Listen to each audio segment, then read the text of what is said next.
Latest episode দেখুন একদম add free. দিদিভাই, সেটা ঠিক হবে না। আমি নিচে না গেলে ওরা হয়তো বেশি অফেন্ডেড হবে। দেখ, তুই আমার কথা শোন। হ্যাঁ, রান্নার দিকটা তুই আমার উপর ছেড়ে দে, আমাকে সামলাতে দে। রান্না বান্না যা থাকবে সবটা আমি করে নেব, তুই শুধু হাত ছুঁয়ে দিবি, তাতেই নিয়ম রক্ষা হয়ে যাবে। আর তুই রান্না করলে সেটা যদি আবার খারাপ হয়, তখন তো আবার কথা শুনতে হবে তোকে। সেটা বললে আমাকে শুনতে হবে, কিন্তু দিদিভাই তুই রান্না করে দিবি, এটা ঠিক হবে না। আরে বাবা, আমি তো বলছি, আজকাল কোনো বউই যখন বিয়ে করে আসে তখন তারা রান্না জানে না। কেউ না কেউ করে দেয়, তারা হাত ছুঁয়ে দেয়, তাতে কোনো মহাভারত অশুদ্ধ হবে না।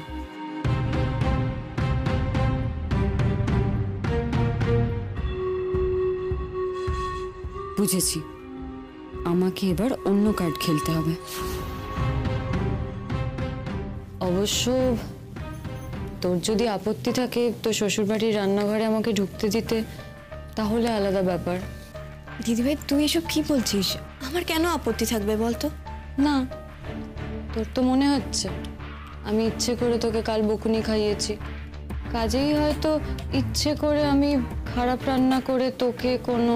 দিদিভাই তুই আমাকে সবসময় ভুল কেন বুঝিস বলতো? ভুল বুঝছি না আমি তোকে, তোর এটা মনে হওয়াটাই তো স্বাভাবিক, কারণ তুই তো ব্যাক স্টোরিগুলো জানিস না, একটা সাইড জানিস। এখানেও যেমন একটা ছোট্ট ব্যাক স্টোরি আছে কেন আমি তোকে নিচে যেতে বারণ করছি। আমি নিচে নিচে ছিলাম তো, ওদের কথায় বুঝতে পেরেছি ওরা চায় না তুই নিচে যাস, ওদের কাজে পার্টিসিপেট করিস। কথাটা শুনতে তোর খারাপ লাগবে, তাই জন্যই আমি তোকে বলছিলাম না। কিন্তু তুই চিন্তা করিস না মেঘ, এই সব কিছু একটা ইনিশিয়াল শকের জন্য হচ্ছে, সবকিছু আবার নর্মাল হয়ে যাবে। নীল নিজের হাতে তোকে এ বাড়িতে এস্টাবলিশ করিয়ে দেবে, তুই দেখিস, চিন্তা করবি না। একটু ধৈর্য রাখ, সব ঠিক হয়ে যাবে।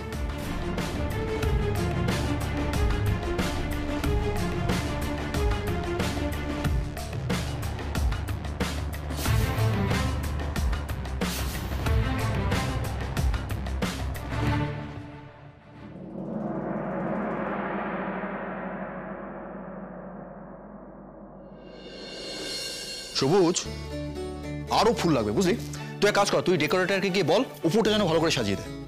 না না না না, আমি কি বলছি, ওপর দিকে ফুল লাগালে তো কেউ দেখতে পাবে না, ও বরং এই সাইড সাইড গুলোতে ফুল লাগাক, তাহলে ভালো লাগবে, সবাই দেখতে পাবে। ঠিকই বলেছ, তুই যা সেরকমই কর। বাহ ময়ূরী, তোমার সৌন্দর্যবোধ বেশ ভালো তো। ঠিকই বলেছো, এখানে ফুল লাগালে বেশি ভালো লাগবে। হ্যাঁ, আমার বাড়ির ইন্টেরিয়র ডেকোরেটর আমি নিজেই, আমি সবটা করি। ও, তুমি চিন্তা করবে না কাকুমণি, আমার বোনের ঘরের ইন্টেরিয়র ডেকোরেশনও আমিই করে দেবো। সেটার বোধহয় দরকার হবে না। আমাদের মেঘের মনে হয় নিজের পছন্দগুলো খুব সুন্দর, ও নিজেরই মতন। এই তুমি একটু যাও তো, বাড়ি গিয়ে ওদেরকে একটু সাহায্য করো প্লিজ। বড় বৌমা, ও বড় বৌমা, আশ্চর্য, ছোট বৌমা, বাড়িতে কত কাজ পড়ে রয়েছে, কত আচার অনুষ্ঠান আছে, সেগুলো কি আমাকে বলে দিতে হবে কি? এই বাবলু, তোর বড় বৌদি কোথায়? ওই তো আসছে বড় বৌদি। চিঠি আমাকে দাও। মা কি ডাকছিলে? তো ডাকবো না, বলি কার ছেলের ভাত কাপড়ের অনুষ্ঠান? তোমার তো। আমারও মা, আমারও ছেলের বিয়ে। এ দেখো না, আজকে হসপিটাল না গিয়ে কেমন বাড়িতে আছি, কাজকর্ম করছি। এই থাক থাক থাক, তুই কাজ করিস না বাবা, তুই কাজ করলি না আমার বুকের ভেতর কেমন দরপর দরপর করে। আবার কি ঘটবে? আমার বড় বৌমাই ভালো। ও বড় বৌমা, বলি ভাত কাপড়ের অনুষ্ঠানটা করে ফেলো না। আমি তো দেখলাম রান্না বান্না ওদিকে সব হয়ে গেছে, এবার তুমি উদ্যোগ নিয়ে অনুষ্ঠানটা শুরু করে ফেলো। কি দরকার মা এসব অনুষ্ঠানের? কোনো রীতিনীতি নিয়ম কানুন কিছুই তো মানা হচ্ছে না। আমার আর এসব নিয়ম কর্ম করতে ভাল লাগছে না, শেষ হলে বাঁচি। ওমা, ও কি কথা? হ্যাঁ মানছি যে একটা দুটো গন্ডগোল হয়েছে, কিন্তু তা বলে মা হয়ে অমন কথা বললে চলে? ওই তো ছোট বৌমা এসে গেছে।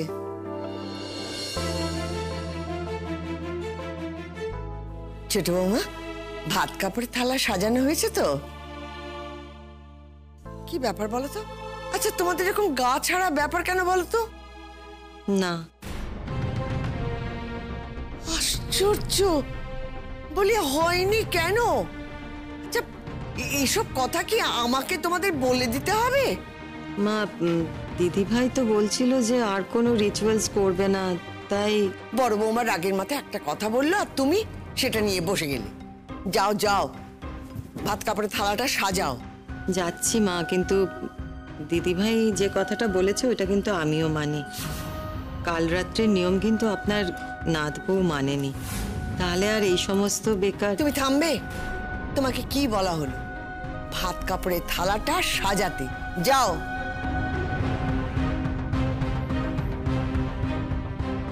কই গো, তোমরা আমার দাদু ভাইকে ডাকো, নাত বউকে ডাকো। আজ কিন্তু বাবু তোমাদের না ভালো করে শাঁখও বাজাতে হবে, উলুও দিতে হবে। হাজার হোক আমার বড় নাতির ভাত কাপড়ে অনুষ্ঠান বলে কথা। এসে গেছি, এসে গেছি, এসে গেছি, আমরা এসে গেছি, বরকে নিয়ে এসে গেছি। এই যে বর। আরে বর তো ভাত কাপড়ের দায়িত্ব নেওয়ার জন্য রেডি, কিন্তু কোনা কোথায়? এই কিনে এই এদিকে, আরে শিগগিরই আয়, পা চালিয়ে। আরে আয় রে, যা তো কি মেয়েকে রেখে আন। আরে মেয়েকে ডেকে নিয়ে যা। বাবা, তাকে ডাকতে যাব? তিনি তো টঙে উঠে বসে রয়েছেন, কেমন একটা নিজের ঘরের ওপর অধিকার কায়েম করে। একবারও তো নিচে আসতে দেখলাম না। সে যদি নিচে এসে সবকিছুতে পার্টিসিপেট করতো তাহলে তোরা সেটাকে ভালো মনে নিতিস তো? তখন তো আবার বলতিস যে সবকিছুতে হাত দিচ্ছে, কেমন গায়ে পড়া। দাদা ভাই, তুই না বিয়ের পর কিরকম একটা চেঞ্জ হয়ে গেছিস জানিস? সব কথায় আমাদের ঠেস দিচ্ছিস। বাবা, এটাকে ঠেস দেওয়া বলে নাকি? তো সত্যি বললাম।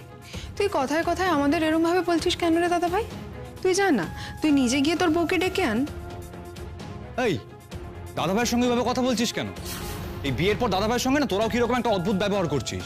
একটা ঘটনা যেটা ঘটে গেছে সেটাকে অ্যাকসেপ্ট না করে সেটার সঙ্গে লড়াই করলে ঝামেলা বাড়ে।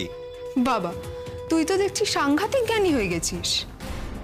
আচ্ছা আচ্ছা, ঠিক আছে ঠিক আছে, শান্ত শান্ত, নো ঝগড়া। আমি যাচ্ছি মেঘকে আনতে।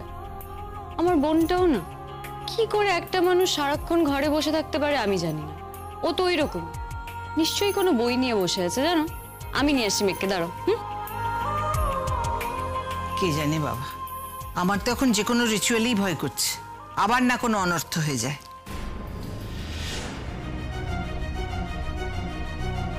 তা তুই বল নীল, এই রিচুয়ালস গুলো তোরা মন থেকে করবি তো? না মানে তোদের যদি মনে হয় যে এই সমস্ত রিচুয়ালসের কোনো মানে নেই, মঙ্গল অমঙ্গলের কোনো ব্যাপার নেই, তাহলে আমি তোদের উপর জোর করবো না, একদম না। আরে করবে না মানে?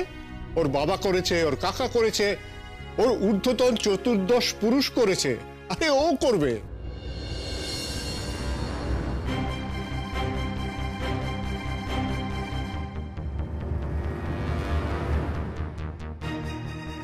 এখানে আবার একটা বড় রকমের নাটক করতে হবে। মেঘ, তোর কপালে যে কি আছে আমি জানি না।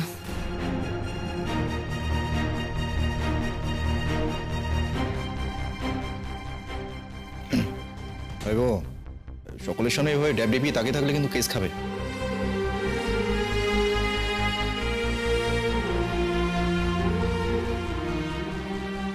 মেয়েটাকে চিনলে যে বউকে নিয়ে এলো? কে গো? এসে থেকে দেখছি সব কাজেই রয়েছে। আর এর সাথেই তো নীলের বিয়ের কথা হয়েছিল। তার মানে ওটা মেঘের দিদি এই বাড়িতে কি করছে ও? কি জানে বাবা, কিছুই বুঝতে পারছি না। সৌরনীল বউ আর হাফ বউ দুজনকে নিয়ে কি যে করছে, কালে কালে কত কি দেখবো। হেরি নাচবো, তুই সবসময় অপরাধী অপরাধী মুখ করে মাথাটা নিচু করে থাকিস কেন বলতো? তুই তো কোনো অপরাধ করিসনি। দাদু ভাই, কাল যে কাণ্ডটা হয়েছে তার জন্য কিন্তু সবার কাছে আমার নাত বউ বকা খেয়েছে, আর সেই বকাটা খেয়েছে কিন্তু শুধুমাত্র তোমার জন্য। তুমি কি একটিবারের জন্য আমার নাত বউকে সরি বলেছো? বলতে তো চেয়েছি অনেকবার, কিন্তু বলার সুযোগ কোথায়? এত নিয়ম চারিদিকে, ভয় হচ্ছে যে আবার কোনো নিয়মের জালে জড়িয়ে আছাড় খাবো। না রে নীল, নিয়মের জালে তোকে আর আছাড় খেতে হবে না। ওর বউ এর মধ্যেই নিয়ম টিয়ম সমস্তই কেটে ছেটে দেবে মনে হচ্ছে। আবার কি হলো? মা, আজকে নতুন বউ পাতে ভাত দেবে, এরকম একটা নিয়ম আছে তো। তা বউকে তো নিজের হাতে রাঁধতে হয়, এই নিয়মটা সকলেই জানে। কিন্তু আপনার নাত বউকে দেখলাম না রান্নাঘরের দিকে যাওয়া তো ছেড়ে দিন, সকাল থেকে একবারও নিচে নামতে। তা মেঘ, তুমি কি রান্না টান্না কিছু পারো? মানে এই নিয়মটা কি পালন করতে চাও আদৌ? ও জেঠিমণি, প্লিজ তুমি না ওর উপর রাগ করবে না, হ্যাঁ? ও তো রান্না বান্না কোনো কিছুই সেরম, এনিওয়ে হেল্প করলে হয়তো করে দিতে পারে, কিন্তু ওর একটা প্রবলেম আছে, ওই গরম তাতের সামনে গেলে মাইগ্রেনের ব্যথা হয়, অ্যাকিউট মাইগ্রেন। তোমরা তো সব ডাক্তার মানুষ, নিশ্চয়ই বোঝো কত কষ্ট হয়। সেই জন্যই আমি ওকে বলেছিলাম যে আমি করে দেবো সবটা, ও শুধু হাত ছুঁয়ে দিলেই হবে।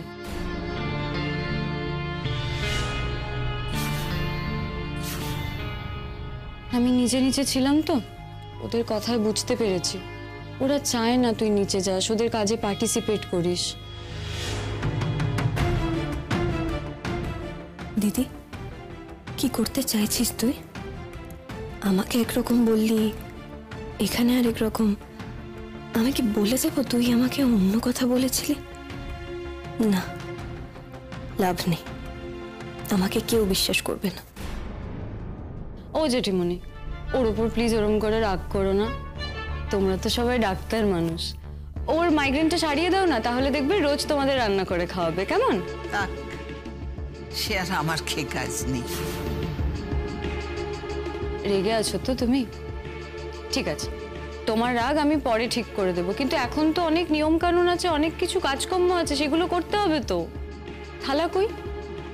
থালা দেখতে পাচ্ছি না তো, থালা আসেনি এখনো? মা থালা সাজাতে গেছে। আরে তোমরা আমার সঙ্গে এসো, আমরা একসাথে থালা নিয়ে আসবো, চলো। আমারও তো এন্থু নেই। এন্থু নেই বললে হবে না, তোমাদের দাদা ভাইয়ের ভাত কাপড়ের অনুষ্ঠান, চলো এসো আমার সঙ্গে। এত ঘটাপটা করে ভাত কাপড় করার কি দরকার ছিল কি জানি বাবা। মেঘ তো পাশ টাশ করে চাকরি বাকরি করবে, থোড়াইও নীলের ভাত কাপড়ের অপেক্ষায় বসে থাকবে? কেন মা, তুমি বুঝি এটা করনি?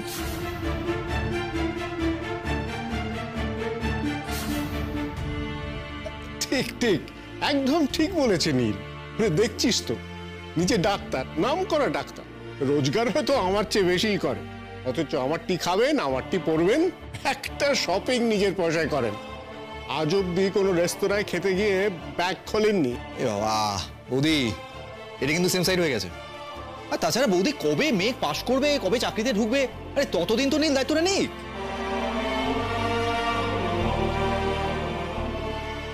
ওরে কিনিমি, আরে এখনো দাঁড়িয়ে রইলি কেন? যা কি থালাটা নিয়ে আয়। কাকুমণি কি বললো শুনলে তো? চাকরি আর নো চাকরি, আমার বোনের সারা জীবনের দায়িত্ব এবার তোমার, আর সেটা শুধু ভাত কাপড়ের না, সবটা, বুঝলে?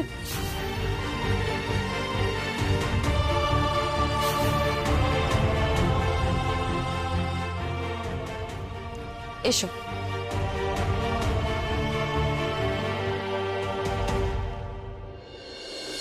ইস, নীলটার চোখে কি নেবা হয়েছিল নাকি? এমন জন্মনে একটা মেয়েকে রেখে ওই কাঠের পুতুলটাকে কেউ বিয়ে করে? আরে বাবা, এই মেয়েটার নাকি সব রক্তের অসুখ আছে। নীল নির্ঘাত ওকে বিয়ে না করে এই জন্য ওর বোনকে বিয়ে করেছে। কি কাণ্ড, ময়ূরীর অসুখ আছে? আর আমি তখন থেকে ভাবছি এই মেঘ বলে মেয়েটা বুঝিও অসুস্থ, কেমন চুপ করে মাথা ঝুঁকে দাঁড়িয়ে আছে দেখো। মীনাক্ষী, মীনাক্ষী,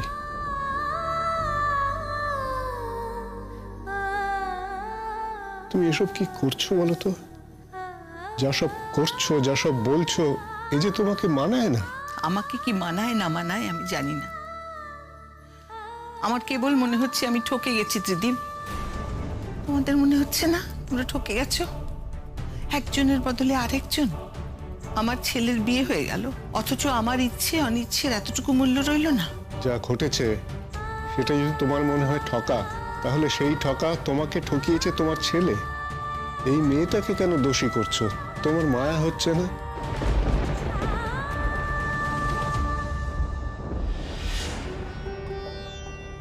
বাবা কি ভারী থালা, দেখি দেখি দেখি।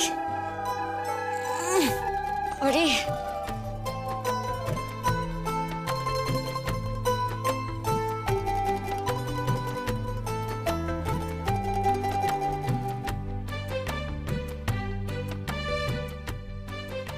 কি গো, শাক ভাজা উলু দাও, থামলে কেন? ও বড় বৌমা, এদিকে এসো। কি বলতে হবে ছেলেকে বলে দাও। ছোট যা, তুই যা করার করিয়ে দে। এই দেখো, এই তোমরা যদি এ ওকে ও ওকে করতে থাকো তাহলে কিন্তু আমিই করে দেবো এবারে। সেটাই তো হওয়া বাকি আছে লাল। এই নাও, ধরতে পারবে তো? ভারী আছে কিন্তু থালাটা। তুমি ছেড়ে দাও, এটা আমার কাছে কিচ্ছু না।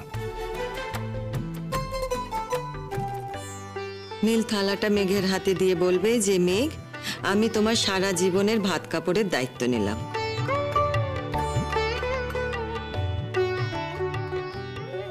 আয় মেঘ।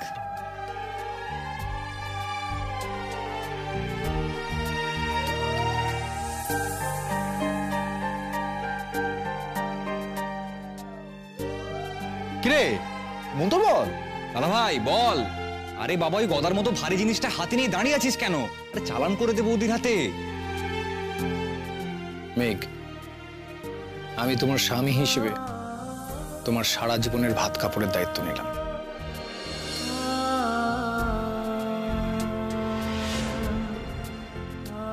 তোমার সুখ দুঃখ, ভালো মন্দ সবকিছুর দায়িত্ব নিলাম।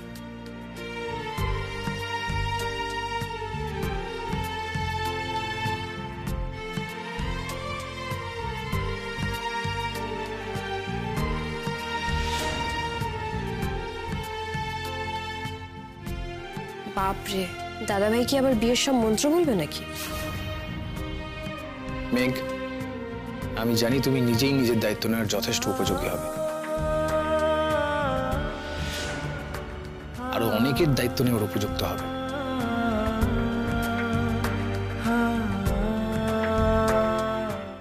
এই নাও।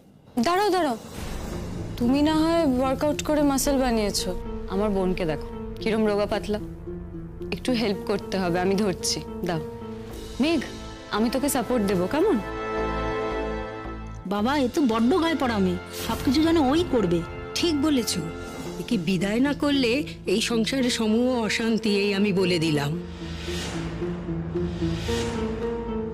মেঘ, হাত বাড়াও। ও বড় নাচবো, হাতটা বাড়া। মেঘ, কি ব্যাপার? তুমি কি নীলের হাত থেকে ভাত কাপড় নেবে না? ও আসলে লজ্জা পাচ্ছে, বড্ড লাজুক। উফ, তোমার এই লজ্জা ব্যাপারটা না খুব বোরিং হয়ে যাচ্ছে। দুম করে বিয়ে করতে তো লজ্জা করেনি, আর এখন মেঘ, হাতটা বাড়া, আমি ধরছি।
ময়ূরী, তুমি এটা কি করলে? আমি কি করলাম নীল? তুমি হাত সরিয়ে নিলে কেন? আমি তো হাতটা সাপোর্ট দিয়েছিলাম শুধু, ও ধরে নেওয়ার পর আমি হাত সরিয়েছি। আমি তো আর ওর ভাত কাপড়ের সময় থালা ধরে থাকতে পারি না, এটা তো ওর ভাত কাপড়, ওকে একাকেই ধরতে হবে। জানতাম আমি ঠিক জানতাম যে এই রকম কিছু একটা হবে, তাই জন্য আমি করতে চাইনি এসব কিছু। এই মেয়ের হাত দিয়ে কোনো কিছু ঠিক হতে পারে না। এই মেয়ের সব কিছুতে অমঙ্গল আর অনর্থ।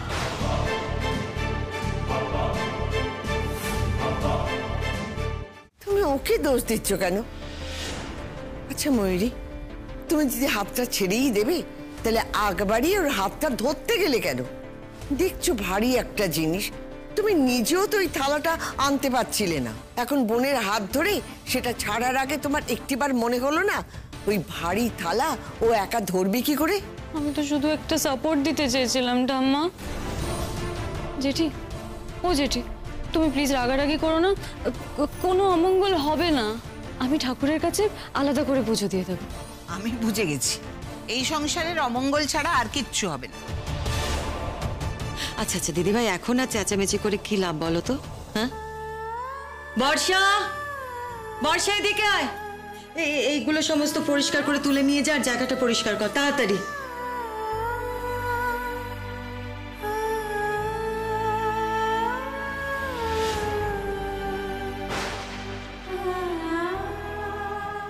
মেঘ, ওটা কি?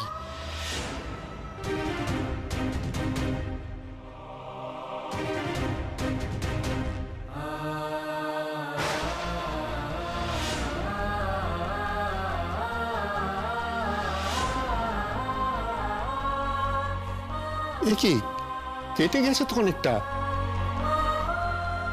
মেঘ, তোমার পাটা এতটা কেটে গেছে, তুমি কাউকে কিছু বলছো না, চুপ করে দাঁড়িয়ে আছো। এই কেউ একটা ফার্স্ট এডের বাক্স আনতো। আমি আনছি। এই এত কিছুর উপরে আবার রক্তপাত? ও দিদিভাই, আমার তো নিজেরই বুক কাঁপছে। নাচবো, ওদিকে বসবি, চল চল।